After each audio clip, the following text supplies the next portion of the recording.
क्या आपने भी देखा है भारतीय सेना में जाने का सपना? मेजर कलसी क्लासेस करेगा आपके ऐसे हर सपने को साकार। जुड़िए हमारे ऑफलाइन क्लासरूम प्रोग्राम के साथ, जहां आपको मिलेगा एक्सपर्ट फैकल्टी टीम का guidance, best defence oriented books, बेहतरीन physical training, doubt counter facilities, special current affair की क्लासेस और मंथली यूनिट टेस्ट। आज ही लीजिए डायरेक्ट एडमिशन और पाएं 2000 का कैशबैक। अधिक जानकारी के लिए हमें कॉल करें 9696330033 पर और विजिट करें www.majorkalsiclasses.com पर। जय हिंद, जय। प्लीज सिट डाउन, बैठ।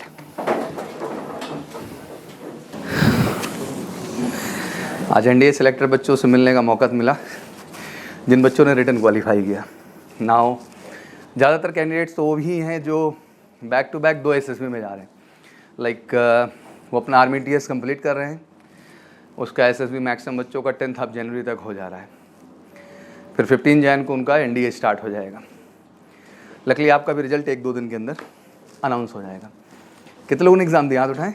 14 नवंबर का, बड़ी कम संख्या है यार देश में, हैं? ग्रेजुएट वाले तो ऐसे हैं कि 50% जो है अपीयर ही होते हैं एग्ज़ाम में। हाँ, माइंडसेट बदलना जो है बड़ा ज़रूरी है। कल I was sitting with the NDA batch and उनका कोर्स कंप्लीट होने जा रहा है 15 जनवरी को। 14 नवंबर को एग्ज़ाम दिए। ऑब्वियसली एक रियलाइजेशन हुआ है एग्ज़ाम के बाद कि यूपीएससी का पूरा एग्ज़ाम एक बड़ी ही सच्चाई पे बेस्ड है, और जब तक वो लेवल, वो स्टैंडर्ड, वो चीज़ें डेवलप नहीं होंगी तब तक रिज़ल्ट ला पाना आसान नहीं है। इमेजिनेशन तो ऑलमोस्ट 4 लाख बच्चा करता है, बट रिजल्ट 8000 का ही आता है। NDA now going double in strength. Reason, क्योंकि जो है अब गर्ल्स भी इन्वॉल्व हुई। केवल 24 सितंबर से लेके 8 अक्टूबर तक ओपनिंग की गई जो है फॉर्म भरने के लिए। इसको कहते हैं कोर्ट, इसको कहते हैं आदेश। पूरी कोशिश कर लिया सेंट्रल गवर्नमेंट ने, पूरी कोशिश कर ली जो है फोर्सेस ने कि इनको इस वाले अटेम्प्ट में एटलीस्ट 14 नवंबर में ना अपीयर होने दिया जाए। इन्हें हम 10 अप्रैल से स्टार्ट करना चाहते हैं, जो नेक्स्ट एग्ज़ाम आपका होने वाला है। एनडीए सीडीएस का डेट अब एक ही हो गया है, बट सुप्रीम कोर्ट ने कहा ऐसा नहीं चलेगा। मतलब बोले तो इधर ही करना है तो इधर ही करना है। कराया, और इतनी जल्द अराउंड 1,75,583 गर्ल्स ने अप्लाई कर दिया। तो इस बार लाजमी सी बात है कि वो संख्या डबल होएगी। जो अभी तक 4 लाख का आंकड़ा एनडीए में था, वो 8 लाख का आंकड़ा होगा। कॉम्पिटिशन्स बढ़ेगी। 8 लाख में केवल 8000 बच्चा, इसमें कोई चेंज होने वाला नहीं है। तो रिजल्ट कितना हुआ? 1% का क्राइटेरिया क्या हुआ? डन हो पाया।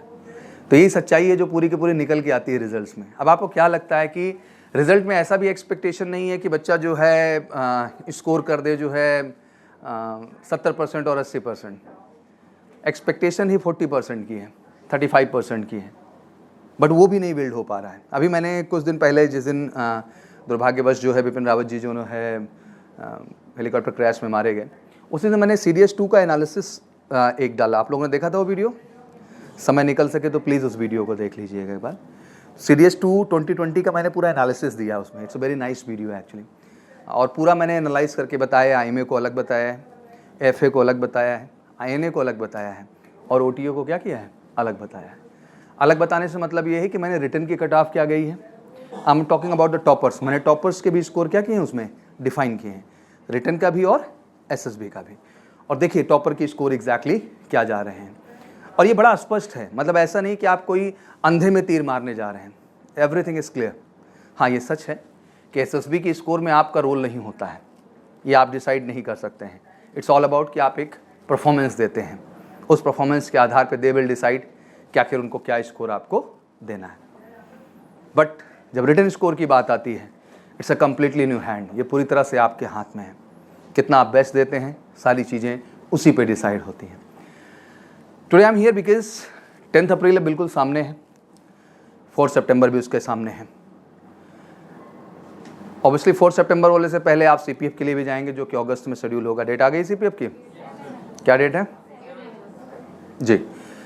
सीपीएफ में जाएंगे। जो बच्चे एफकैट की एलिजिबिलिटी रख रहे होंगे वो तो बैक टू बैक इस पूरी प्रक्रिया में 2 एग्जाम से गुजरेंगे। एक इधर फैब से गुजरेंगे और उधर एक अगस्त में फिर से उनको मौका मिलेगा। May be Indian navy is also planning this time, but ये है कि उसमें केवल ज़्यादातर साइंस स्ट्रीम और बीटेक होल्डर्स को मौका मिलता है। और वैसे भी इंडियन नेवी का जो पूरा सिलेक्शन प्रोसीजर ही है वो बेस्ड है बीटेक बैकग्राउंड पे।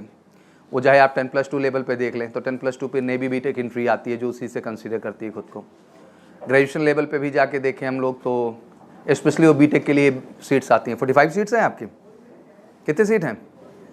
45 होंगे।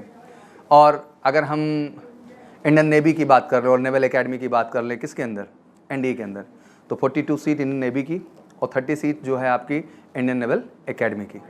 तो ये भी सब बीटेक होल्डर्स ही दे जाते हैं, मतलब ग्रेजुएशन एंट्री में बीटेक होल्डर जा रहे हैं हम, 10+2 में भी जा रहे हैं टीएस के थ्रू और एनडीए के थ्रू। इसलिए स्पेशली एक एंट्री ईजाद कर दी गई, that's called INET, Indian Navy entrance test. Earlier ये पैरामीटर अलग तरह से हुआ करते थे, अलग अलग लॉजिस्टिक अलग निकालते थे ये लोग और अलग अलग वैकेंसीज डिजाइन करते थे, बट नाउ एक सेंट्रलाइज फॉर्मेट बना लिया कि आईनेट निकालो, हमारा काम क्या है, हो जाएगा। तो इंडियन नेवी इस तरह से अपने पेट को भरती है, मतलब अपनी वैकेंसीज को फिल करती है। यही हाल एयरफोर्स का भी था, क्योंकि 10+2 लेवल पे एयरफोर्स में जो भी मैक्सिमम एंट्रीज थी वो फ्लाइंग ब्रांच के लिए थी। अराउंड 120 सीट्स एनडीए के लिए बनाई गई, जिनमें 92 सीट्स बनाई गई फ्लाइंग कोर के लिए। अभी 28 को ऐड कर दिया उन्होंने technical and non technical ground duty के लिए। फिर उसके बाद ग्रेजुएशन में भी देखें तो केवल 30 सीट है एयरफोर्स कैंडिडेट्स के लिए सीडीएस के थ्रू, जो कि केवल किसके लिए बच्चा, फ्लाइंग ब्रांच के लिए। तो अगर एयरफोर्स को देखें तो एग्जैक्टली ज़्यादातर वो फ्लाइंग ब्रांच ही ले जा रहे थे। कहाँ से ले जा रहे थे? चाहे एनडीए के माध्यम से, चाहे सीडीएस के माध्यम से। तो जो उनकी भी रिक्वायरमेंट थी वो फुल नहीं हो रही थी। तो देन दे डिसाइडेड कि हमको एफकैट जैसी एंट्री को क्या करना चाहिए, ईजाद करना चाहिए, जिसको आप एयरफोर्स कॉमन एडमिशन टेस्ट कहते हैं। हाँ, उसमें एक लूज फोल हमें लगता है टेक्निकली जो गलत है, जो 60% का एक आंकड़ा लगाया गया है। तो एक्सपेक्टेशन इसको लेके भी है कि 2023 तक दे आर प्लानिंग की जिस तरह से इन्होंने 10+2 में 50% कर दिया, उसी तरीके ग्रेजुएशन को भी क्या कर देंगे ये 50%। पहले 10+2 लेवल में बच्चा 60% ही रिक्वायर्ड होता था, but now they are giving 50%, अब 50% का आंकड़ा हो गया। तो एफकैट भी आके अपनी ब्रांचेज यहाँ से भरता है फ्लाइंग में भी ले जाते हैं, ग्राउंड टेक्निकल भी ले जाते हैं और नॉन टेक्निकल भी ले जाते हैं। और मेट्रोलॉजी डिपार्टमेंट थोड़ा सा डाउटेबल रहता है, कभी वैकेंसी आती है और कभी, जैसे इस बार ही जो एफकैट का फॉर्म आपने भरा होगा इसमें मेट्रोलॉजी डिपार्टमेंट जिसने भी फॉर्म इस बार अप्लाई किया है। तो इस तरीके से पूरा वर्जन बनाया गया है ग्रेजुएशन में। और देखा जाए सीडीएस, एफकैट और आईनेट के अलावा तो ऑब्वियसली टीए भी एक अपॉर्चुनिटीज़ के तौर पे होती है, भरना चाहिए, एग्जाम देना चाहिए, अच्छा एक्सपीरियंस मिलेगा। ओनली ग्रेजुएट रिक्वायरमेंट है। एंड बात आती है कि सर वर्किंग सिनेरियो हमारा क्या है, किस तरह से है, तो आप सेल्फ ट्यूशन या सेल्फ जॉब का भी क्या कर सकते हैं, डिफाइन कर सकते हैं, उससे कोई बहुत बड़ी दिक्कत नहीं। पीआईबी में कन्विंस करना बस ज़रूरी होता है कि हाँ हमें कोई दिक्कत नहीं है, हम इस 2 मंथ की भी जॉब को ऑप्ट करना चाहते हैं। साथ ही साथ अभी कल आईसीजी का फाइनल मेरिट भी आ गया, जो कि ज्वाइनिंग करने जा रहे हैं एसी वाले, असिस्टेंट कमांडेंट। आईसीजी एसी की बात कर रहा हूँ मैं, Indian coast guard assistant commandant. और लकली आज कल लास्ट डेट है, जो हमारा 2 इंटेक आया है 2022 का। 1 इंटेक तो भर गया, जो कि फाइनली जनवरी बैच में जाके ज्वाइन कर लेंगे लोग। एंड सेकंड इंटेक का प्रोसेस अब शुरू होगा। दैट मीन जिन बच्चों ने अप्लाई किया, क्या किसी ने अप्लाई किया इसमें से? Indian coast guard AC assistant commandant, जानकारी नहीं है कि अप्लाई नहीं किया? गर्ल्स का केवल उसमें होगा पायलट वर्जन में, जिनके पास कमर्शियल पायलट लाइसेंस होगा उनके लिए। ग्राउंड ड्यूटी, टेक्निकल और नॉन टेक्निकल दोनों कैटेगरी में केवल बॉयज़ के लिए शायद ये एंट्री है, गर्ल्स के लिए नहीं है। अभी फॉर्म चल रहा है, जिन्होंने अप्लाई नहीं किया हो, एलिजिबिलिटी कर रहे हैं तो भर लें। मैं इतनी सारी बातों को क्यों शेयर कर रहा हूँ आपको पता है? I just want to tell you कि लाइक आपके लिए भी यार अपॉर्चुनिटीज़ की कोई कमी नहीं है। और एक इंटरेस्टिंग बात आपको बताता हूँ, इंडियन कोस्ट गार्ड एसी, आपको पता होना चाहिए कि हमारे पास जो आर्मी, एयरफोर्स एंड नेवी है, इंडियन कोस्ट गार्ड का निर्माण बहुत देर में हुआ। और इवन इंडियन कोस्ट गार्ड जैसी एंट्री का ट्रेनिंग सेंटर अलग नहीं है। जो नॉन कमीशन कैटेगरी में जाते हैं, मतलब गैर अधिकारी पद पे जाते हैं, वो सारे के सारे आईएनएस चिल्का का हिस्सा बनते हैं उड़ीसा में। जैसे नेवी एसएसआर, आर्टिफिशियल अप्रेंटिस और एमआर, वैसे इंडियन कोस्ट गार्ड में होते हैं जीडी, यांत्रिक और डीबी।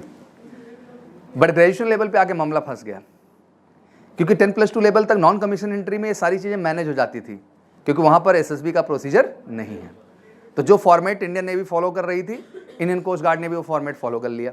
अब मामला आके फंसा ग्रेजुएशन लेवल पे, क्योंकि आप किसी भी हमारी एकेडमी की, चाहे वो इंडियन मिलिट्री एकेडमी हो, चाहे ऑफिसर ट्रेनिंग एकेडमी हो, चाहे हमारी एयरफोर्स एकेडमी हो, चाहे नेशनल डिफेंस एकेडमी हो, और चाहे हमारी इंडियन नेवल एकेडमी हो। इन एकेडमी में जाने का कोई एसएसबी के अलावा का कोई प्रोसेस नहीं है। अब Indian coast guard paramilitary forces की एंट्री थी असिस्टेंट कमांडेंट की, तो ये तो एसएसबी का प्रोसीजर फॉलो कर नहीं सकते थे। देन दे डिसाइडेड कि आखिर हम Indian naval academy Ezhimala Kerala में कैसे एंट्री पाएंगे, because all navy cadets go there. जितने भी इंडियन नेवी के कैंडिडेट्स हैं वो सारे कहाँ जाते हैं, आईएनए में ही जाते हैं। तब जाके इंडियन कोस्ट गार्ड ने 2 प्रोसेस अपने यहाँ फॉलो कराया, पीएसबी और एफएसबी के नाम से। किसके नाम से? एक पार्ट होता है बच्चा आपका प्रीलिम सिलेक्शन बोर्ड, और एक होता है भैया आपका फाइनल सिलेक्शन बोर्ड। कोई अंतर नहीं है। Prelim selection board is like a screening, जैसे कि आप एसएसबी बोर्ड में जाते हैं, they will participate for the OIR test and for the PPDT. Same way then you will go for the psychology, GTO and interview part till conference. तो इन्होंने PSB किया। PSB करने के बाद 1 महीने का गैप दे देते हैं। जो बच्चे सेलेक्ट हुए, जो रिजेक्ट हुए, कोई बात ही नहीं है। And they call for the FSB final selection board, तो उसमें भी ये psychology, GTO, interview and till conference करते हैं। Then they are allowed to go for the Indian naval academy. That mean बिना एसएसबी का प्रोसीजर फेस किए कोई भी किसी भी ऑफिसर एकेडमीज का जो है हिस्सा नहीं बन सकता है। तो इस तरह से ये स्ट्रक्चर्स बनाए गए हैं। अब फाइनल जितनी भी एंट्रीज हैं, जितनी भी चीज़ें हैं, जब इनको कभी ध्यान से उठा के मैं देखता हूँ या समझ में आता है तो बड़ी खूबसूरत चीज़ लगती है यार कि देखो 2 सीधे सीधे प्रोस्पेक्ट हैं, जहाँ पहला स्टेप रिटन एग्जामिनेशन है, जो क्लियर कट है कि एक परफॉर्मर और वाकई में फोकस्ड कैंडिडेट के बस का है, जो साफ बात है बिल्कुल। और सेकंड स्टेज आ जाता है आपका एसएसबी का, बड़ी खूबसूरत सी journey. And all experience are great यार, और बहुत प्राउड होता है कई चीज़ों को देख करके। And I really feel proud कि इस देश में प्रेसिडेंट हो, प्रधानमंत्री का बच्चा भी हो ना, वो भी सोच ले कि हमारे देश में ऑफिसर बनना है फौज के अंदर, आर्मी या फोर्स नेवी, तो आपको लगता है कि उसके पास कोई और प्रोसेस है क्या? नहीं। और एक गरीब से गरीब घर का बच्चा आता हो, रईस से रईस घर का बच्चा हो, दोनों के लिए प्रोसेस क्या है बच्चा? सेम है, कोई डिफरेंस नहीं क्रिएट होता है। और जो पर्सनैलिटी ट्रेट्स एंड एक्सपेक्टेशन है वो भी सेम लेवल की है। मतलब अल्टीमेट सच्चाई ही है जो वहाँ क्या पाती है बच्चा? सफलता पाती है। Talk about the UPSC examination. I just want to tell you one thing very straight and clear. UPSC crack करना बहुत सच पे पॉसिबल है। I know आप शायद जिस एज में गुजर रहे हैं या जिस अभी उम्र में हैं, timing you will become more mature, शायद कुछ झटके एहसास आपको और मैच्योर बनाए लाइफ में। बट यूपीएससी यार बहुत सच्चाई से निकलेगा। बहुत सारे बच्चे हैं जो मैं देखता रहता हूँ कि उनकी पढ़ाई डिपेंडेंट वर्जन में है। उनको ये लगता है कि कोई ऐसा पढ़ाएगा, कोई कुछ ऐसा जादू करेगा जिसके वजह से हम अपनी सफलता क्या कर लेंगे? तय कर लेंगे।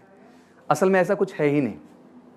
अनटिल अनलेस आपका कॉन्सेप्ट नहीं क्लियर है, आपका विजुअलाइजेशन नहीं ओके है, आप कभी कैपेबल नहीं हो सकते हो। Just take a simple example, आप स्पॉटिंग एरर पार्ट, आप कॉमन एरर्स उठा के देखो, स्पॉटिंग एरर उठा के देखो, आपको लगता है सीधा रूल पे बेस्ड कोई क्वेश्चन है?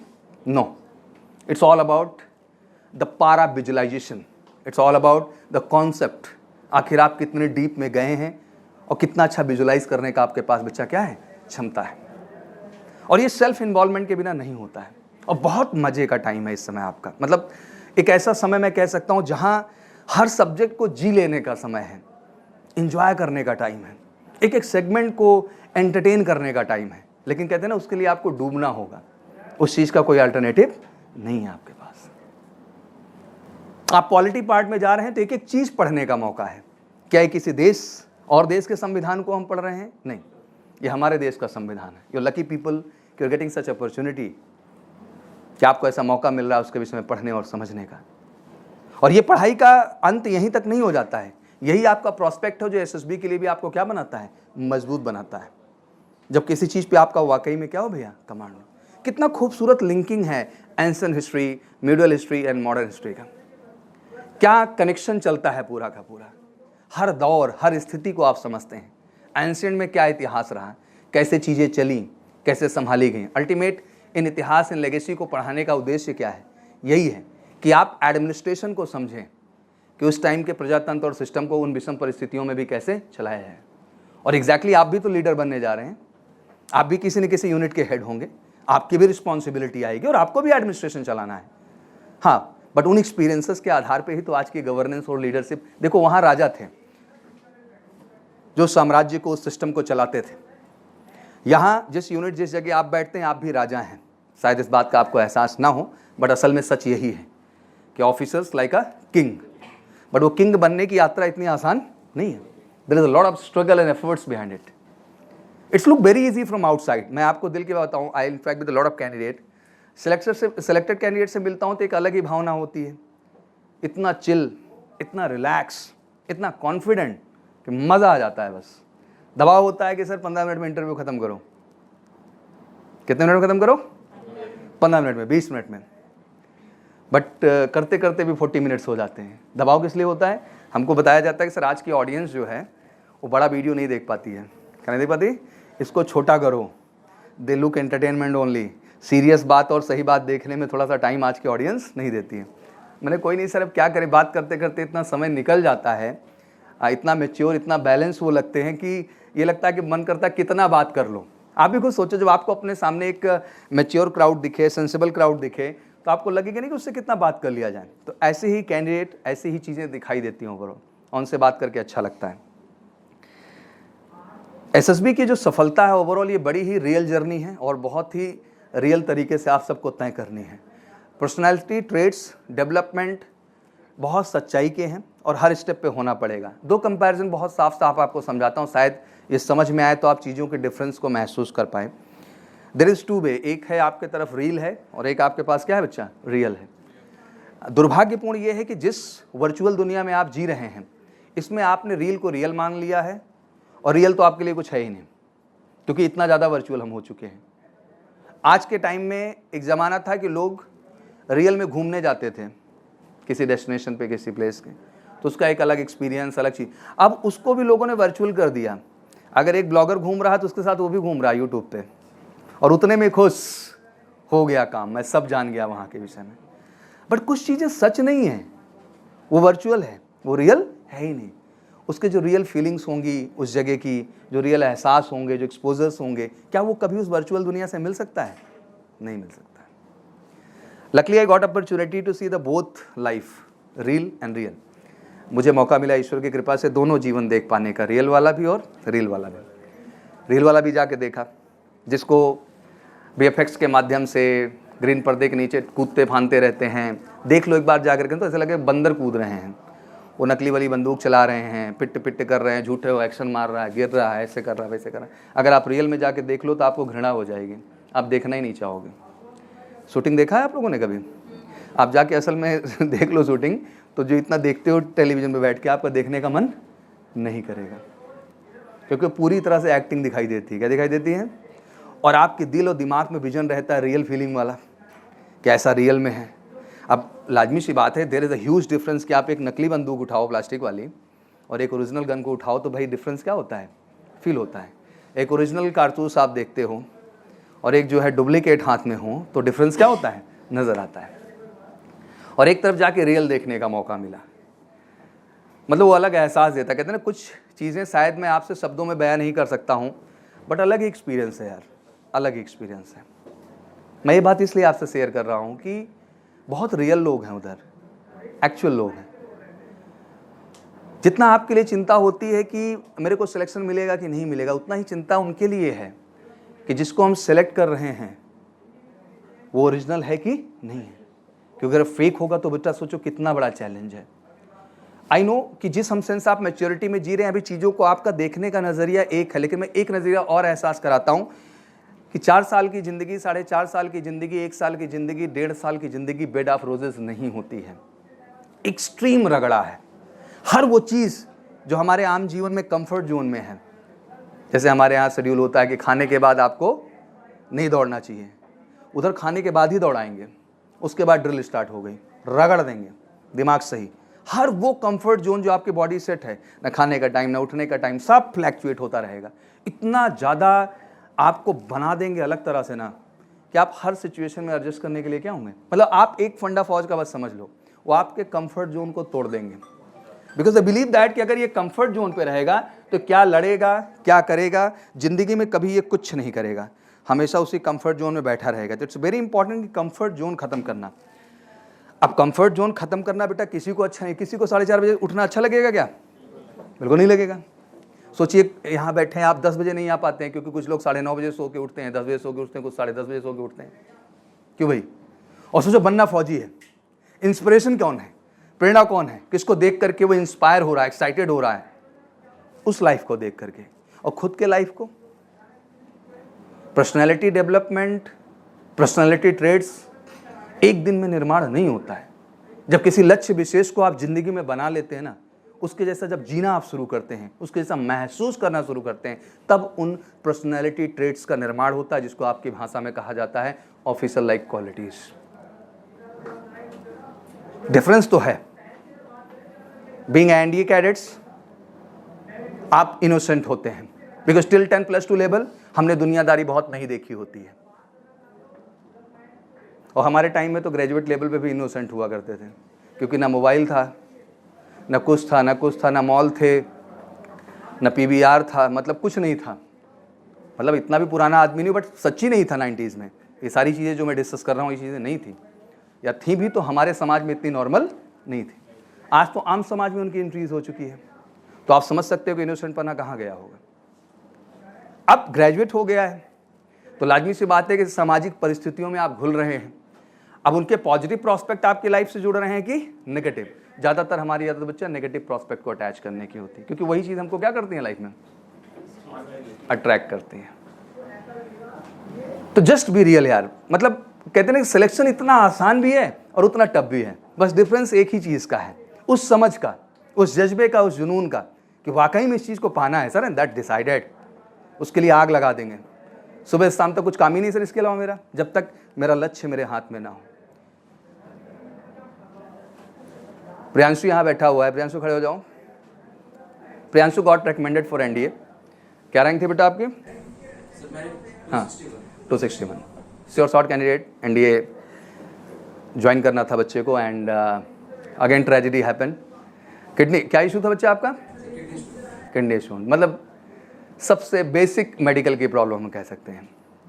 कभी कभी पीपल आस्क कि sir why you started Major Kalsi Health Care Centre, तो I said in one line कि this is the only reason, because कुछ छोटी छोटी बातें ऐसी हैं जिनकी वजह से ज़िंदगी में हमें लगता है कि प्रियांशु दुख होता है, बट अच्छा लगता है कि जब प्रियांशु जैसे लोग बाउंस बैक मारते हैं। क्या मारते हैं?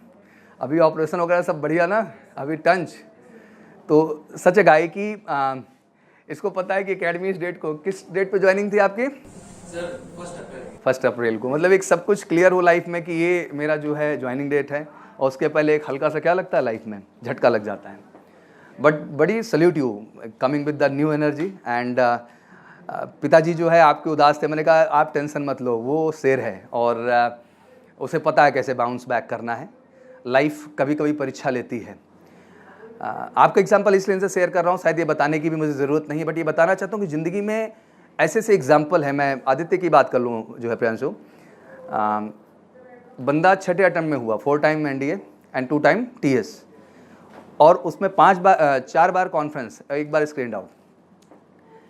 1.5 महीने पहले पिताजी एक्सपायर कर जाते हैं, लास्ट अटेम्प्ट है। अलग तरह का मेंटल जो है डिसबैलेंस होना चाहिए इंसान को, लेकिन व्हाट अ बैलेंस यार। अब ऐसा बच्चा मिलेगा यार, मैं बात क्यों नहीं करूँगा उससे, दिल से ये खुशी मिलती है यार, ये आदमी है जिससे मुझे बात करने का अलग ही लेवल का, अपर लेवल का मैच्योरिटी, बैलेंस। और इतना स्ट्रेस में होने के बाद भी जब आदमी इतना कूल, इतना रिलैक्स, इतना मैच्योर दिखता है, तो फिर लगता है ये तो शेर है, ये तो सब कर लेगा, यही तो फौजी है, यही तो क्या है। यहाँ तो साला बिना प्रॉब्लम के भी लोग प्रॉब्लम निकाल करके जो है उसमें दंगा करते हैं बैठ के। यहाँ तो हर तरफ केवल प्रॉब्लम्स हैं, क्या है, और उसमें सर्वाइव करना है। तो ग्रेट थिंग। तो बिल्कुल क्लास ठीक चल रही है, जम के मेहनत करिए और बिल्कुल वाट लगाइए। फर्स्ट अटेम्प्ट में ही मेरे को डन चाहिए किसी भी कीमत पे, ठीक है ना, प्लीज। तो द पॉइंट इज दैट कि देयर इज मेनी एग्जाम्पल। मैं जब उन तरह के बच्चों को इंटरेक्ट करता हूँ, बहुत सारी स्टोरीज, लोग मेरे को बड़ी बड़ी एग्जाम्पल देते हैं कि सर किस बैकग्राउंड से आए हैं, किस फैमिली बैकग्राउंड है। पर्सनली ये बात नहीं करना चाहिए, किसी को डिमीन नहीं करना चाहिए।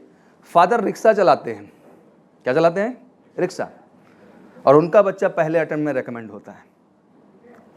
बट अगर बच्चे से मिलोगे ना बच्चा, तो फील करोगे यार कि इस उम्र में, इतनी छोटी सी एज में, 10+2 की उम्र होती क्या है, अपीयरिंग का चांस है। आप समझ सकते हो 10+2, उसने मार्च में एग्जाम दिया था, अप्रैल में एनडीए दिया, एसएसबी डन किया, और उसकी फाइनली ज्वाइनिंग का प्रोसेस डन है, वो जनवरी में ज्वाइनिंग के लिए जा रहा है। क्या मतलब बैलेंस कैंडिडेट के अंदर। तो मेरे को भी होता है यार कि व्हाट आप ब्रिंगिंग, क्या बनाया गया है इस बच्चे को और क्या डेवलप किया गया है। एक्चुअली मुझे लगता है समाज को ऐसा ही चाहिए, कुछ ऐसे ही मैच्योरिटी चाहिए। तो ये आप लोग दिमाग से पहली बात निकाल दो। और थोड़ा दुख भी है कि जिस लेवल का एक्सपोजर मैं 10+2 लेवल पे देखता हूँ, मुझे दुख होता है जब मैं ग्रेजुएशन लेवल पर एक्सपोजर नहीं देखता हूँ। बहुत लोग हैं भागना चाहते हैं, रीजनिंग नहीं करेंगे। अच्छा कर लो यार, CPF और शायद FCAT है और कल को INET भी आए तो प्लस हो सकता है आपके लिए। वो चीज़ नुकसान तो नहीं करेगा मेरे हिसाब से। डिस्क्रिप्टिव भी पढ़ लो, नुकसान नहीं करेगा। वो जो डिस्क्रिप्टिव पढ़ रहे हो ना, वो आपके पूरे टैट और PPDT की प्रैक्टिस हो रही है। नहीं, एक स्टोरी सच्चाई जानना है अपनी, तो एक दिन बैठ जाओ, 11 पिक्चर खोल लो और लिखना शुरू करो, समझ में आ जाएगा कहाँ स्टैंड करते हो। आखिर ये क्षमताएं डेवलप कैसे होंगी, ये चीज़ें आएंगी कैसे। I plan that. हाँ ठीक है, कंपनी तो मेरे को कहती थी भाई वो सीरियस का है तो उसके सिलेबस में ये चीज़ नहीं आती, आप क्यों पढ़ा रहे हैं बैठ के। अलग से तो चार्ज दे नहीं देगा सर वो। बट आई थॉट कि अगर एक बच्चे को सारे मौके मिल जाएं और सारे में वो जाके अपीयर हो जाए तो क्या कमाल कुछ नहीं हो सकता बच्चा। क्यों नहीं हो सकता यार। आज मैं अभी बैठा था जो है प्रियांशु, तो बच्चे बैठे हुए हैं navy TS, army TS, now NDA। और उसमें मुझे पता है ऐसे ऐसे सूरमा है कि तीनों मार के आ जाएंगे, नहीं तो कम से कम 2 तो मार के आएंगे ही आएंगे। अब तुम्हारे साथ प्रियांशु सिंह जो था, प्रियांशु 2019 बैच ना, तुम्हारे साथ नहीं था, सीनियर रहेगा तुमसे। सर वो अभी शायद 4th टर्म है। हाँ ना, अभी जनवरी से 5th में चला जाएगा वो। तो उसका तीनों क्लियर था, army TS, navy TS and NDA। तो finally decided to join the NDA। फिर उसने डिसाइड किया NDA ज्वाइन करने के लिए। जब उस दिन प्रियांशु आया तो द टीम वॉज एक्सपेक्टिंग कि लाइक मेरे को भी स्टेडियम में आना चाहिए। मैंने कहा जब वो खड़ा है मेरा होने का उधर ज़रूरत नहीं है। He is a capable enough to address to people और he is a mature enough. अब उसको एकेडमी ने ट्रेंड किया है, वो 100% है। अब उसमें कहीं से कहीं तक मुझे कुछ कमी निकालने का अवसर नहीं मिलता है।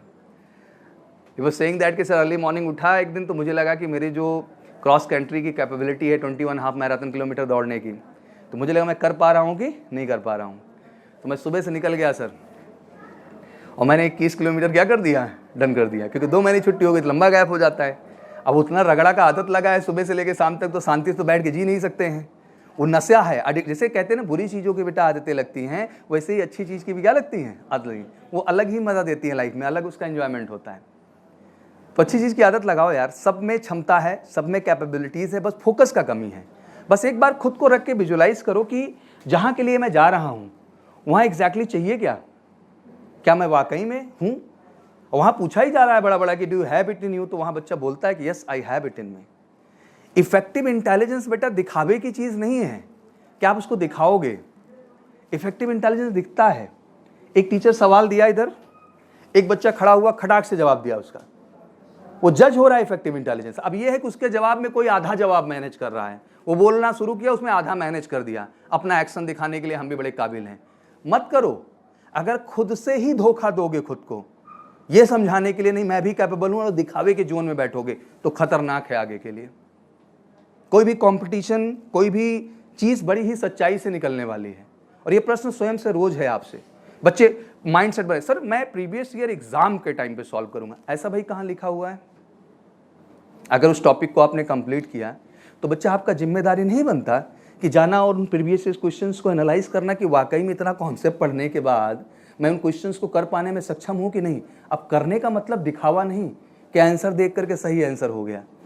वो सच में आपको फील होना चाहिए कि वाकई में इसका जवाब क्या होगा बच्चा, ये होगा। क्योंकि उसके पीछे का कॉन्सेप्ट, कहानी, हिस्ट्री आपको पता होगी, तभी आप वो क्या कर पाएंगे, कमिट कर पाएंगे। बट क्या लगता है ये चीज़ किसी और के करने से होगी। लाख कोई कितना अच्छा इधर पढ़ाता रहे, क्या फर्क पड़ेगा अनटिल अनलेस आप ना इन्वॉल्व हो। और उसका एक ही रास्ता है बच्चा, क्वेश्चंस अप्रोच करो यार, मत भागो। एक एक टॉपिक, मैं नहीं करूँ इकट्ठा प्रीवियस ईयर पूरा ट्राई कर डालो यार, बट क्या हम एक एक टॉपिक की शुरुआत कर सकते हैं। Let's try. काम ही क्या है, कम से कम ट्राई करोगे तो एहसास तो आएगा कि यार ये नहीं आ रहा मेरे को, लेट्स मेक इट क्लियर। और यहाँ नहीं होगा तो अब कहाँ होगा, कोई और जगह है क्या इसके बाद, बता दो जगह है तो भाई वहाँ के लिए मैं इंतजार करूँ। This is the final place for you, जहाँ से आप अपने लक्ष्य तक जा सकते हो और कोई नहीं पहुँचाएगा आपको, आप पहुँचाओगे खुद को। ऑप्ट कर लो, जितना ज़्यादा वसूली कर सकते हो ज्ञान की कर लो भाई, इससे बड़ा मौका आपको नहीं मिलेगा। And you all getting all supportive people in front of you. हमारे टाइम में तो भाई इतना भी व्यवस्था नहीं था, तब भी हम बैग लेके पीछे पीछे घूमते रहते थे कि सर ये वाला बता दो, सर ये वाला बता दो। हमने अपनी कभी कमजोरी को या किसी कॉन्सेप्ट को हम जब तक नहीं, हमको कोई बलगरा के नहीं जा सकता, इतने पागल ना थे। यहाँ तो क्या है, आप खुद से ही बलगरा रहे हो खुद को। होता था हमारे भी ज़माने में, जैसे कोई चीज़ टीचर को नहीं आ रही है तो क्या करता था, हाँ हाँ हाँ हाँ, लेकिन हम लोग जिद्दी वाले लोग थे। शकल तब तक बनी रहती थी जब तक फाइनल सोल्यूशन उसका ना आ जाए। टीचर भी अच्छे होते थे, ऐसी बात नहीं। अगर सेम डे नहीं कर पाते थे तो अगले दिन तो कम से कम क्लियर करके आते थे कि बिना समझाए मानने वाला इसको हम घुमा नहीं सकते। मैं चाहता हूँ वो झील आपके अंदर। और ये बुरी बात नहीं है बेटा, ये अच्छी बात है कि हर चीज़ को सर सही तरीके से समझना हमारी जो है जिम्मेदारी है। और करते चले जाओ, सब आसान है। फटाका मारोगे 10 अप्रैल, कोई रोक ही नहीं पाएगा। लेकिन जब तक सेल्फ इन्वॉल्वमेंट, ये तो वही वाला हाल होगा। मैं एग्जांपल दे रहा था कि जिम में चले जाएं और अपने पीटी को बोले, जो पर्सनल ट्रेनर हैं, भाई करके दिखाओ मेरे को, करता जा रहा है, बहुत बढ़िया, और करते रहो। तो तुम्हारे बॉडी में तो कोई फ़र्क नहीं पड़ना है, और उसकी बॉडी ऑलरेडी बनी हुई है और बन जाएगी।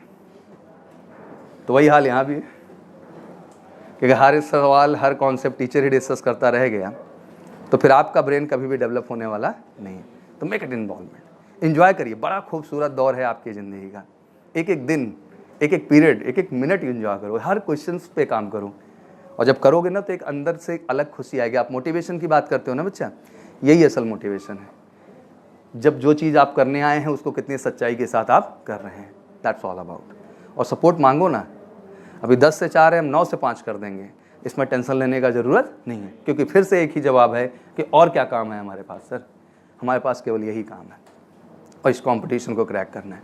और एग्जांपल सेट करो भाई, नहीं तो ग्रेजुएट एंट्री को लेकर के शायद मैं इस देश में जो चाहता हूँ जागृति, जो चाहता हूँ अवेयरनेस, मैं कर ही नहीं पाऊँगा। मुझे तो ऐसा लगता है। हाईएस्ट सीट है, एग्जाम्पल दे दूँ, आईएमए की कितनी सीट है और ओटीए की, मेल की केवल बात कर लें तो 230 सीट है मेल के लिए, 100 उधर हैं, 340, 225 कितनी है? मतलब टोटल केवल हम आर्मी की बात कर लें मोटा मोटा तो 340 सीट्स हैं। कितनी सीट हैं? कौन सी एंट्री में है? और भाई तुम्हारे हिस्से में कितनी सीट है? इससे ज़्यादा है क्या? तो बस वही एक लेना है सर। उससे ज़्यादा आपकी इच्छा ही नहीं होनी चाहिए। किसी भी ज़्यादा इच्छा है करने का भी कोई फ़ायदा नहीं, एक ही मिलेगा। क्या मिलेगा?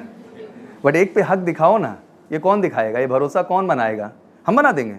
नहीं, आप बनाएंगे बच्चा, हम नहीं बना सकते इसको। ये भरोसा आपका है कि सर एक सीट है उसमें से बस मेरा, और उसके लिए जो करना पड़ेगा सर कर जाएंगे, और हमारे पास कुछ काम ही नहीं है करने के लिए। That's confidence make you different. और करो। एज ए कॉम्पिटिटर जीवन में हम सब ऐसे करते थे, तभी हर कंपटीशन आसान होती गई और उसको क्रैक करते गए स्टेप बाय स्टेप। तो करिए आप लोग भी, बस खुद पे भरोसा करके एफर्ट्स बढ़ा दीजिए। अरे ठीक है यार, इतिहास, भूगोल जो है ये क्या है, हिस्ट्री, पॉलिटिक्स, ज्योग्राफी, इकोनॉमिक, बहुत बड़ा रॉकेट साइंस, बहुत बड़ा मैथमेटिक्स है क्या? इसमें बड़ा कॉन्सेप्ट लग जाना है सर। बस एक बार दिल से पढ़ लेना है। क्या पढ़ लेना है? फील कर लेना है, विजुलाइज करना है। अच्छा, नदियों की बात हो रही, कहाँ है? अच्छा, और अपना ही देश है भाई, किसी और का है क्या ये? हाँ, you need to enjoy it. आपको एंजॉय करना पड़ेगा उस चीज़ को। अपने ही देश की इकोनॉमिक्स से कितना कुछ है जो जानने की इच्छा करती होगी अंदर ही अंदर। क्यों नहीं जान रहे आप? जानिए। यही मनोरंजन है आपका, और यही आपका भविष्य भी है। दोनों चीज़ें। भागिए मत चीज़ों से, लगिए और उनको एंजॉय करिए सही तरीके। एक एक चीज़ जब तक ना क्लियर हो वहाँ तक जाते रहो। फिर देखता हूँ कैसे यूपीएससी के क्वेश्चन नहीं होते हैं, धड़ाधड़ होंगे, और तभी करने का मन करेगा। अगर कॉन्सेप्ट पे आपने दिल से काम नहीं किया है तो आप कभी भी प्रीवियस ईयर नहीं उठाएंगे बच्चा, डर के मारे। खुद से ही खुद को धोखा देते रहेंगे, और वो आपके लिए सही नहीं। इतना मोटिवेट इसलिए भी कर रहा हूँ भाई कि हर चीज़ के पीछे मेरा भी पर्पज छिपा है। आखिर मैं ग्रेजुएशन एंट्री को देश में कैसे इस्टेब्लिश करूँ? रिजल्ट ही तो सब कुछ है ना बच्चा, कि बिना रिजल्ट के जो है कोई चीज़ होने वाली है। आपके रिजल्ट से आपका भला नहीं है, पूरे देश की रोजी रोटी छिपी हुई है। क्या छिपी हुई है? हाँ, आप ये समझ लीजिए। पूरे देश के लिए आप इंस्पिरेशन बन सकते हैं, प्रेरणा बन सकते हैं केवल अपनी सफलता मात्र से। एक एग्जाम्पल सेट कर सकते हैं। हम भी तो ठोक के कह पाएंगे ना। हम एनडीए के इतने इंटरव्यू ले लें, टीएस के इतने ले लें, हम जैक के भी इंटरव्यू ले आ रहे हैं। इच्छा होती है यार कि उतना ही हमको ग्रेजुएट से भी सपोर्ट मिले। क्यों एफकैट में उतना हमको नहीं मिल पा रहा है? किससे आशा करने जाएं? पेड़ पे बैठ के आशा करें किसी और से? आपसे ही तो आशा करेंगे। हाँ, आपको जो चाहिए आप बताओ, उसके लिए हम तैयार हैं। वो मिल बांट के ही होगा अच्छा, और तो कोई रास्ता है नहीं। हमारी जो जिम्मेदारी है, हमें कोई कमी हमें बताइए, हम अच्छा करेंगे। और आपकी जो जिम्मेदारी है उसको मैं बता ही रहा हूँ बैठ करके, आपने उसे अच्छा करना है, कर लेंगे, सब सेट मामला हो जाएगा। तब शायद वो रियल चीज़ तय हो पाएगी। वर्कआउट करो यार, लाइफ का एक रूटीन बनाओ बढ़िया ढंग से। नहीं कहता मैं कि आप 5 बजे उठ के बैठ जाओ, ठीक है, 6 ही बजे उठो, पर उठ जाओ यार। 6 बजे उठ नहीं सकते हो, कैसे फौजी बनना है भाई? क्या प्रेरणा आएगी? क्या ऑफिसर लाइक क्वालिटीज़ हैं? क्या बिल्डअप हो रहा है आपकी पर्सनालिटी के अंदर? हाँ, आइडियल एग्जाम्पल लोग ये भी दे देंगे, ऐसा थोड़ी है कि रात में केवल जगने वाले नहीं होते हैं। हाँ भाई होते हैं, मैं कहाँ मना कर रहा हूँ, बट हमें ये समझना है कि हम ITN या उस प्रोफाइल में तो नहीं है ना। हमारा तो प्रोफाइल अलग है, हमको तो जाके कल को सुबह जगना है, तो हम क्यों ना उस रूटीन को अभी से ऑप्ट कर लें। मैं किसी भी शेड्यूल को बुरा नहीं मानता, हर इंसान का अपने कंपटीशन, अपने करियर, अपने प्रोस्पेक्ट के हिसाब से सही है, नॉट इशू। बट फौज के हिसाब से जो सही है वो तो मैं सजेस्ट करूँगा ना आपको। 6 बजे शुरू करिए, फिर धीरे धीरे ताकत आए 5:30 जाइए, और ताकत आए 5 o'clock जाइए, कोशिश करिए। कौन करेगा इसके लिए? उठ के सुबह जो है निकल जाइए, थोड़ा सा वॉक पे निकलो, 100 मीटर दौड़ो, 200 मीटर दौड़ो, 300 दौड़ो, धीरे धीरे क्षमता अपनी बढ़ाओ थोड़ी सी। कोई बुराई नहीं है भाई, इससे बड़ा खुशी फील होगा आपको अंदर से। आपको लगेगा कि जिस लक्ष्य विशेष को आप डिसाइड करके आए हैं उसके ओरिएंटेड आपने काम करना स्टार्ट कर दिया, बहुत अलग खुशी मिलेगी। आइए बढ़िया से हल्का सा ब्रेकफास्ट लीजिए, ब्रेकफास्ट में चना रखिए, मूंग रखिए, शहद रखिए, गर्म पानी रखिए, फल भी रख सकते हैं, कोई रख लीजिए आप। मेरे हिसाब से तो यही है, बाकी जो भी आप अरेंज कर सकते हैं कर लें। है सेंस तो रूम लेके रहते हैं तो कोई बड़ी चीज़ नहीं होती है, 2 रोटी सब्जी भी बनाई जा सकती है, इतना ही बड़ा टास्क नहीं है ये। लंच में आराम से आके कर लिया, करो भाई, 2 हाथ पैर भगवान ने दिए, इंसान क्या क्या कर रहा है, तुमसे ये भी नहीं हो रहा है। बनाओ 2 रोटी सब्जी बढ़िया से लेके आओ, 10 से 1 तक फोकस स्टडी करो, एंजॉय करते हो, फिर लंच करो, थोड़ा सा रिलैक्स करो, बात करो दोस्तों के साथ, अच्छी बात है। फिर लग जाओ अगले शेड्यूल में, पढ़ो जम के, 4 बजे पहुँचो, जाके मन करता है 1-1.5 घंटे रेस्ट करने का, वो भी कर लो, I don't have a problem with that. फिर शाम को कोशिश करो कि 2 घंटे जो है अपना शेड्यूल ऐसा सेट के रखो कि 8 बजे के पहले पहले 2 घंटे पीट दो, 1 घंटे रेस्ट मार लिया, 5 से 7 पढ़ लिया, जैसा आप कंफर्ट हो। उठिए, 2-4 अच्छे दोस्तों का सर्किल आपका होना चाहिए, हम लोगों का भी सर्किल था, and we have plan every day for a particular topic for the discussion. और एक डिलीजेंट राउंड हुआ करता है, रिमेंबर द टाइम के we have always so much excitement and energy to convince the group, because सारे intelligent बैठते थे, तो उनको इन्फ्लुएंस करने के लिए टॉपिक और उस कंटेंट पे काम करना पड़ता था। वो नोट्स हम तैयार करते थे, अपने फैक्टर्स रखते थे, और कहते हैं कि किसी भी डिस्कशन में हमेशा कंटेंट ही जीतता है। क्या जीतता है? हाँ, चिल्लाने वाला कभी नहीं जीतता है, क्योंकि अल्टीमेट अगर आप एक अच्छे ग्रुप में बैठे हैं भैया, तो वो क्रेडिबल कंटेंट इंप्रेस करेगा, और यही सब तो आगे चल के मदद करने वाला है आपको। सिंपल है, सिंपल है। रिकॉर्ड करो, 2-4 मॉक सेशन इंटरव्यू देखो किसी के, और देखो कि उससे जैसे क्वेश्चंस पूछे जा रहे हैं, ट्राई करो कि आपसे भी वो क्वेश्चन होंगे, तो क्या उन प्रश्नों के आप जवाब दे पा रहे हैं? उन जवाबों को बच्चा रिकॉर्ड करिए अच्छे से आप, और सुनिए, और सेटिस्फाई होने की कोशिश करिए। और ये कोई और नहीं सिखाएगा, सब आपको करना पड़ेगा। अगर आप ये सोच रहे हैं कोई और कराएगा, C1 C6 सीरीज में सबसे पहले आपकी सराउंडिंग ही पूछेगा। जैसे पूछेगा कौन सा स्टेट है, कौन सा जिला है, क्या पॉपुलेशन है, क्या हिस्ट्री है, क्या लेगेसी है, क्या ट्रेडिशन है, क्या फूड है, 100 चीज़ पूछ लेगा तुम्हारी ही जगह से रिलेटेड। अब बताओ, इसको कोई और पढ़ाएगा क्या? अपनी सराउंडिंग को लेके भी अपडेट नहीं है, and you want to be a defence officer यार। कल को तो इंटरनेशनल इशूज़ पे आपको अपडेट होना पड़ेगा, क्योंकि आप अपने नेबरिंग कंट्रीज़ के ही स्टेटस पे जिंदा है, क्योंकि उसी के लिए आपको बनाया जा रहा है। तो ये आपको करना पड़ेगा, nobody else will come to do that. और करना शुरू करो, बहुत अलग फीलिंग आती जाएगी। रात का टाइम में 1-1.5 घंटे डिनर बना ले, डिनर नहीं, हॉस्टल वाले हॉस्टल में खाएं। फिर रात में कोशिश करो कि 2 घंटे 3 घंटे, जितनी आपकी क्षमता हो, 12 बजे तक, 1 बजे तक, जब तक आपका क्षमता बनता हो, बट पढ़ो ही उस टाइम पे। मोबाइल से थोड़ा दूरी बनानी पड़ेगी अभी 1-8 साल तक, अगर लाइफ में सफल होना है तो। आई नो वो अट्रैक्ट करता है, बट वो डिस्ट्रैक्शन भी पैदा कर रहा है, और वो सही नहीं है। और सफल होने वाले बच्चे बहुत क्लियर कट होते हैं। चलो, उसका भी टाइम मन करता है देने का, तो उसका भी एक फिक्स टाइम रखो कि हाँ इतने ही टाइम पे उसको उठाना है, बाकी उठा के क्या कर देना है। फैमिलीज़ हैं, पेरेंट्स हैं, आई अंडरस्टैंड दैट, बट उसको भी एक सिस्टम में रखो। कोई भी चीज़ बुरी है, कोई चीज़ अच्छी है, उसको कैसे आप लाइफ में क्या करते हैं बच्चा, ऑप्ट करते हैं। I am telling you this thing because you are mature enough now. अभी बच्चे नहीं लगे हो ना यार, तो please understand the value, time, everything. बहुत आगे का टाइम टफ होगा आपके लिए, मैं समझा दूँ अच्छे ढंग से, और बहुत चैलेंजेस आएंगे हर तरफ से आपके लिए, समाज से, फैमिली से, सब क्वेश्चंस करेंगे आपसे, बीइंग ए गर्ल आपके लिए भी और बीइंग ए बॉयज़ आपके लिए भी। तो just make it best this time, दे दो 100%, कुछ काम नहीं है आपके पास और केवल 1 साल का फोकस कहीं ना कहीं आपकी सफलता सिद्ध कर देगा, केवल 1 साल का। और ऐसा भी तो नहीं बहुत बड़ा रूटीन फॉलो करने के लिए कह दे रहा हूँ, सिंपल है। मैं ये भी तो नहीं कह रहा हूँ सुबह उठ के तुमको 2 किलोमीटर दौड़ लेना है, भाई 500 दौड़ सकते हो, प्लीज़ 500 दौड़ो, फिर वो 500 से बेटा 600 होगा, कम नहीं होगा, 700 होगा कि कम हो जाएगा, बट स्टार्ट तो करो किसी पॉइंट पे। स्टार्ट ही नहीं हो रहा है, हम पड़े हैं सोए हुए ऐसे, कोई मतलब नहीं किसी चीज़ का। ये ऑफिसर लाइक क्वालिटी निर्माण हो रहा है, ये पर्सनैलिटी ट्रेट्स हम डेवलप कर रहे हैं। क्या हम कल कोई एग्जाम्पल में, क्या हम कहानियों में लिखेंगे बैठ के जब हमारे सामने टैट होगा? क्या हम सोते थे, मोबाइल चलाते थे, देखते थे? हमने व्हाट्सअप किया, हमने फेसबुक किया, हमने इंस्टाग्राम किया। ये है आपका क्रिएटिविटी समाज के प्रति? Do it something buddy, it's a very serious note यार, और बड़ी रिस्पॉन्सिबिलिटी है, इसलिए that's why came to you and I brief everything and I am just telling very honestly, very original people are there यार। बहुत original लोग जाते हैं, बड़े सच्चे लोग जाते हैं। सच्चे न जाए तो भाग जाएं। 1 महीने का हेल्थ ट्रेनिंग रगड़ा होता है, पूरा शरीर का कोई भाग बचता है क्या? सब टूट जाता है एक बार, फिर जुड़ जुड़ के सब सही होता है। पीठ उठ कॉमन रहती है क्या किसी की? सब छिल छाल के सब बराबर रहती है। Life is not easy, life is really tough.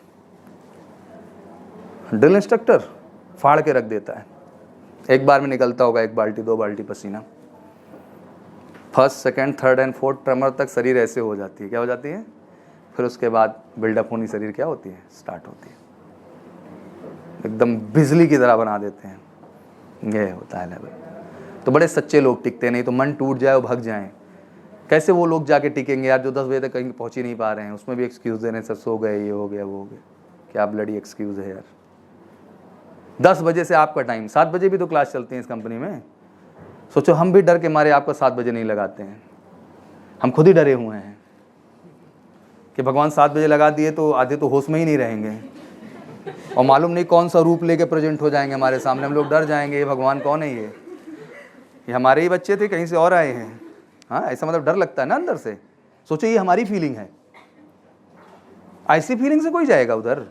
और भी बच्चे हैं भाई, 7 बजे से आके सब बेचारे जुट जाते हैं एकदम। कितनी एक्स्ट्रा क्लासें पढ़ते हैं, 7 से 10 तो पढ़ ही रहे हैं। ऐसे ऐसे बच्चे हैं, मतलब सवेरे आ जाते हैं 5 ही बजे, कैंपस खुला रहता है, डाउट काउंटर बैठ लेते हैं वो, और रात 10-10 बजे तक बैठे रहते हैं डाउट काउंटर। 10 बजे तक कैंपस ओपन रहता है, 10-10 बजे तक पढ़ते रहते हैं बैठ के। कहते सर वहाँ कॉन्सेंट्रेशन नहीं बन रहा था, कच कच मचा था, इसलिए मैं आ गया, इधर क्या कर रहा हूँ बैठ के। अच्छा लगता है देख के यार, यही तो है। ईश्वर चंद्र विद्यासागर की केवल कहानी पढ़ने के लिए है क्या? पढ़ने के लिए नहीं है। कुछ बच्चों में दिखता भी है वो आपके सामने कि वाकई में यार ये करेगा, ये पैशनेट है इस चीज़ को लेकर। पैशन लाइए, और बहुत खूबसूरत दौर है। एक एक दिन की वैल्यू बना लो बच्चा, एक एक दिन की। कुछ लोग हैं क्लास अब्सेंट करते, मैं तो कभी कभी सोचता हूँ हे ईश्वर इनको सद्बुद्धि दो। 10 बजे से 4 बजे तक क्लास चला, और जो चीज़ छूट गई, डू यू बिलीव दैट कि वो चीज़ कभी दोबारा आ सकती है उस तरह से? लाख ताकत लगा दे कोई इस धरती पे, जो इधर एक बार टेम्पो में बीत गया टीचर का क्लास, वो कभी उस रेंज में, उस परफेक्शन के साथ, उस एनर्जी के साथ, उस पॉजिटिविटी के साथ आपके सामने नहीं आए। कितना भी इंडिविजुअल पढ़ लो बैठ के, कोई फ़र्क नहीं पड़ता है। तो फिर इंडिविजुअली पढ़ना तो बैठ के ट्यूशन लगा लेते हैं, क्या ज़रूरत है एकेडमी का हिस्सा बनने का? वहाँ से भी काम हो जाता है। नहीं, क्लास एक एम्बियंस है, एक अलग तरह का प्रोजेक्शन है, जहाँ आपके ऊपर एक जिम्मेदारी आ जाती है चीज़ों को लेकर। ठीक है, मेहनत करिए, एक लक्ष्य बनाइए कि हर यूनिट टेस्ट में सर हमको स्कोर लेके चलना है 60 to 70%। मेहनत करिए उस हिसाब से, तभी मज़ा आएगा। और ये आपका निर्णय है, मेरा काम समझाना है, मैं समझा दूंगा। शायद मेरे मोटिवेशन का एक दिन फ़र्क पड़े, लेकिन अगले दिन से अगर वो रूटीन में ऑप्ट नहीं हुआ तो फिर इसका भी कोई वैल्यू नहीं है। हाँ, कमज़ोर पड़ेगी इच्छा शक्ति, क्योंकि जैसे ही आप सही काम करने निकलेंगे बेटा, कोई और नहीं रोकेगा। सबसे पहले कौन रोकेगा? खुद को। आप खुद ही हैं अपने सबसे बड़े बाधक। किसी और को कहना मत कभी लाइफ में। सारा रोक टोक आपका है आपके जीवन में। क्वेश्चंस नहीं लगा रहे हैं, आप नहीं लगा रहे हैं। क्लास नहीं आ रहे हैं, आप नहीं आ रहे हैं। सुबह नहीं उठ पा रहे हैं, आप नहीं उठ पा रहे हैं। आप बीमार हैं, आपकी वजह से ही आप बीमार हैं। कुछ भी आपकी ज़िंदगी में जो भी हो रहा है, it's because of you, nobody else responsible. क्योंकि भाई बाकी को जहाँ रहना है वहीं रहना है। बाकी के जीवन में जो होना था वो हो गया, उधर कोई चेंज का चांसेस अब नहीं है। अगर कुछ बदलना है तो केवल आपके जीवन में, और बदलाव तो यार वहीं होता है जहाँ प्रयास होता है। प्रयास नहीं होगा तो बदलाव नहीं होगा। No differences. तो जस्ट गिव द बेस्ट। 2-3 दिन में रिजल्ट आ जाएगा। जो एग्ज़ाम दिए हुए हैं रिजल्ट तो पहले से पता रहता है, वो तो इंतज़ार का हम दिखावा करते हैं। तो 10 अप्रैल अगली डेट है, बहुत टाइम है। अगर आज से आप ठान लो ना तो मतलब एक एक चैप्टर, एक टॉपिक चाट जाओगे आप, इतना कैपेबिलिटीज़ आपके अंदर है। और क्लास में फिर आने का मज़ा भी बढ़ जाता है, क्योंकि जब किसी चीज़ को आप दिल से अंडरस्टैंड करने लगते हैं तो फिर आप उसको एंजॉय करने लगते हैं। नहीं तो फिर दिखावा है, बाकी क्या है। कुछ लोग पेरेंट्स की वजह से आते हैं, नहीं मैसेज चला जाएगा। सोचो कंपनी क्या क्या कर रही है। मैसेज सेकेंड हाफ में लेते हैं अटेंडेंस, क्या लेते हैं, तो उसमें भी कुछ लोगों ने सेट किया कि एक काम करते हैं 1-2 पीरियड इधर छोड़ ही देते हैं, क्या फ़र्क पड़ता है, अटेंडेंस कब होएगी। क्या बात है, मतलब संस्थान कितना डरा हुआ है। वो हर कोशिश कर रहा है, पेरेंट्स को कॉल कर रहे हैं बेचारे बैठ बैठ के कि सर आपका बच्चा क्लास में नहीं है। सर वो तो गया हुआ है। अब इस बात को कैसे प्रूव करें सर कि वो गया हुआ है। हाँ, अब तो एक ही रास्ता है, वीडियो कॉल। क्या बचा है, वीडियो कॉल। तो कुछ तो ऐसे हैं कि अपने रूम में भी क्लास जैसा सेटअप बना रखे हैं, पिताजी को वहाँ से भी कन्विंस कर देते हैं। क्या कर देते हैं, क्या किया जाए। बट हमारा जितना कोशिश है हम करेंगे, क्योंकि हमारा रोल गार्जियन का है। किसका है, तो गार्जियन हर समय कोशिश करता है चीज़ों को सही करने का और बेहतर करने का। बट आशा करता हूँ कि आप सब भी समझें इस बात को ज़िंदगी में, तभी अच्छा लगेगा और रिजल्ट्स एंड आउटपुट्स क्या होंगे, क्रिएट होंगे बेहतर ढंग से। ठीक है ना। और सब कर सकते हो, कुछ टफ नहीं है, बस ज़रूरत है एक बार लग जाने का सही तरीके से। ठीक है बच्चा, सब कर जाओगे, थोड़ी क्षमता आपके पास। ये ऐसा गूगल है जिसने गूगल बनाया है। किसको बनाया है, इसकी कैपेबिलिटी, इसका पोटेंशियल, इसका रेंज अलग है। चलिए बढ़िया से मेहनत करो आज से। Thank you very much. जय हिंद बच्चा। आपकी बेस्ट फ्रेंड किताबें होती हैं जो आपका करियर बनाती हैं और आपके ड्रीम्स को पूरा करती हैं। इसलिए मेजर कलसी क्लासेस लेकर आया है रक्षा क्षेत्र के सभी परीक्षाओं की संपूर्ण तैयारी के लिए एमकेसी पब्लिकेशन की तरफ से बेस्ट स्टडी मटेरियल, जो कि सेना द्वारा प्रेस्क्राइब्ड लेटेस्ट पैटर्न पर आधारित हैं, जिसमें आपको मिलेगा आसान भाषा में explanation, chapter wise question paper और ढेर सारे क्वेश्चन के कलेक्शंस, ढेर सारे शॉर्टकट और ट्रिक के साथ साथ क्वेश्चन को इजी, मीडियम और हार्ड लेवल में बांटा गया है। लास्ट 5 ईयर के क्वेश्चन को चैप्टर और टॉपिक वाइज मेंशन किया गया है, जो कि आपके 100% सफलता को सुनिश्चित करेंगे। तो देर किस बात की, तो आज ही ऑर्डर कीजिए अपनी डिफेंस प्रिपरेशन की बुक dlp.majorkalsiclasses.com से और कॉल कीजिए 9696330033 पर।